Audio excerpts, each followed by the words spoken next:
The Crimean campaigns of 1687 and 1689, Russian, Krymskiye pokhody, were two military campaigns of the Russian army against the Crimean Khanate. They were a part of the Russo-Turkish War, 1686 to 1700, and Russo-Crimean Wars. These were the first Russian forces to come close to Crimea since 1569. They failed due to poor planning and leadership and the practical problem of moving such a large force across the steppe. Having signed the Eternal Peace Treaty with Poland in 1686, Russia became a member of the anti-Turkish coalition, Holy League, Austria, Venice and Poland, which was pushing the Turks south after their failure at Vienna in 1683. The major result of this war was the conquest by Austria of most of Hungary from Turkish rule. Russia's role in 1687 was to send a force south to Perekop to bottle up the Crimeans inside their peninsula. On 2nd of May, 1687, a Russian army of about 132,000 soldiers, led by Knyaz Vasily Golitsyn, left Oktagon on the Belgrade line. On 30 May they were joined by 50,000 left-bank Cossacks under Hetman Ivan Samoilovich at the mouth of the same river where the Dnieper turns south. In the heat of summer, 180,000 men, 20,000 wagons and 100,000 horses set out down the east bank of the Dnieper. The huge force,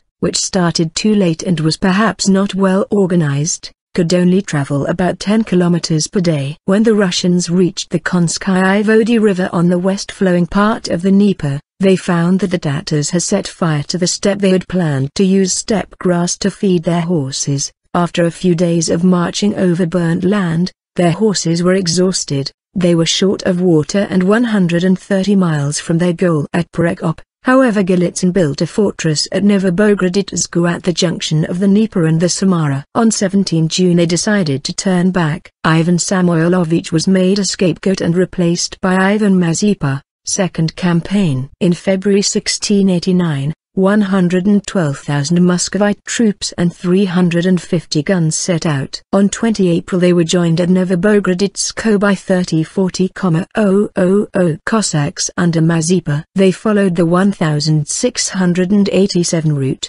but marched in 6 separate columns and made much better time. By 3 May they were at the point where the 1687 expedition had turned back. On 15 and 16 May they were attacked by Crimean Tatars near Zelenodolina and Chinodolina. The Crimeans did fairly well but were driven back by the Russians' tabor defense and artillery. On 20 May they reached the Isthmus of Perekop. Golitsyn was dismayed to find that all the grass in the area had been trampled down and that there was no source of drinking water north of the peninsula, thereby making a long siege or blockade impossible. Further on, the Tatars had dug a 7 kilometers ditch which made moving the artillery forward impossible.